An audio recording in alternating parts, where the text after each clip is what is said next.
नमस्कार, times of Swaraj में आप सबों का स्वागत है और मैं हूं संतोष सिंह। और आज हम टाइम्स ऑफ स्वराज में चर्चा कर रहे हैं, क्या प्रधानमंत्री मोदी को बिहार को लेकर कुछ संकेत मिलने लगे हैं? क्या उन्हें अब लगने लगा है कि उन्होंने जो निर्णय लिया था नीतीश का साथ लेने को, उस निर्णय की वजह से वो थोड़ा अब असहज महसूस कर रहे हैं? या फिर नीतीश जिस सियासत की बिसात बिछाने की तैयारी में है, उस बिसात को तोड़ने की कोशिश तो नहीं कर रहे मोदी? जी हां, दूसरी बार आज रात मोदी पटना में ठहर रहे हैं और उस दौरान सबसे पहले वो सुशील मोदी के परिवार से मिलने जाएंगे, फिर बीजेपी के पार्टी दफ्तर में जाकर पार्टी के दफ्तर में काम करने वाले लोगों से मुलाकात की। लेकिन मोदी कुछ भी करते हैं उसके पीछे सियासत होती है, ये बात आप समझ लीजिए। बयान से लेके, इशारों से लेके, पहनावे से लेके, हर एक बात में मोदी की सियासत रहती है। मुस्कुराना भी जो है उनकी सियासत का हिस्सा होता है, इशारा करना भी जो है उनकी सियासत का हिस्सा होता है, और जो ड्रेस पहनकर वो चलते हैं ना, वो भी उनकी सियासत का हिस्सा होता है। ऐसे में एक सप्ताह के अंदर दूसरी बार पटना में रात गुजरना सियासत नहीं हो, ये कैसे सोचा जा सकता?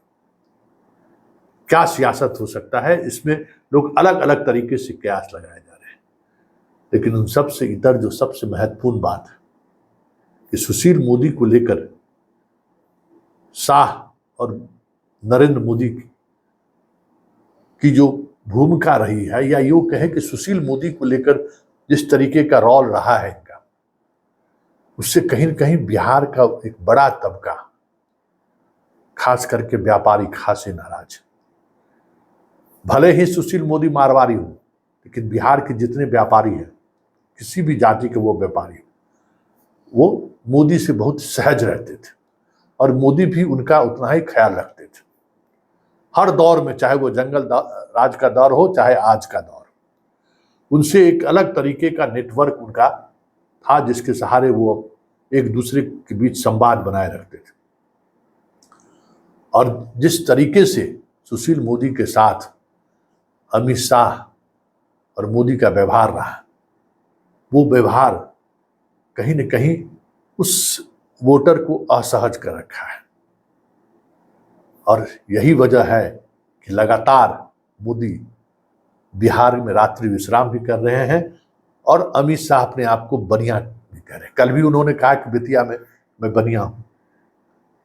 सुशील मोदी के घर पे जाके उनके परिवार से मिलना कहीं न कहीं जो व्यापारी कम्युनिटी के वोटर हैं, जो उदासीन है, जो वोट मतदान केंद्र पर जाने से बच रहे हैं, नहीं जा रहे हैं, जो बीजेपी से, खास करके शाह और मोदी के व्यवहार से नाराज हैं, उनको मनाने की कोशिश तो नहीं है। विशेषज्ञों की यही राय है कि सुशील मोदी के पास जाकर उनके परिजनों से मिलकर उनको श्रद्धांजलि अर्पित कर मोदी संकेत देना चाहते हैं कि भले राजनीतिक तौर पर जो भी फैसले मैंने लिया है, दिल में आज भी सुशील मोदी बसता है। ये संकेत देने की उनकी कोशिश है। वो कोशिश कितना कामयाब होगा ये तो 4 जून को पता चलेगा। लेकिन इन सब से इतर जो एक दूसरा महत्वपूर्ण सवाल है कि नीतीश बीजेपी के साथ आए, ये फैसला सिर्फ और सिर्फ मोदी का था। न बिहार बीजेपी चाह रही थी, न अमित शाह चाह रहे थे, क्योंकि आजकल तो हर स्टेट को अमित शाह ही अपने अनुसार चलाते हैं।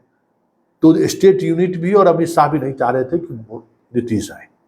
नीतीश का आना पूरी तौर पर मोदी का खुद का फैसला है, और इस वजह से मतलब 30 सीटों पर वो लड़ते, आज 17 सीटों पर लड़े। मतलब आधे सीटों का नुकसान तो सिर्फ नीतीश कुमार के साथ गठबंधन करने की वजह से हो गई।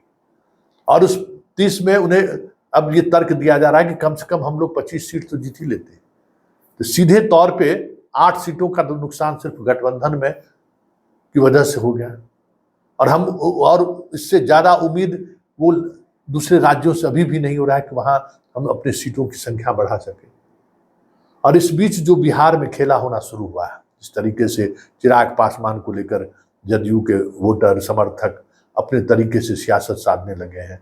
बीजेपी के जहां उम्मीदवार हैं, उन उम्मीदवारों को सीटों पर जिस तरीके से नीतीश कुमार भाषण कर रहे हैं, कई तरह की ऐसी चीजें आ रही हैं जो दिख रहा है कि 4 जून के बाद बिहार की सियासत में बहुत कुछ होना है।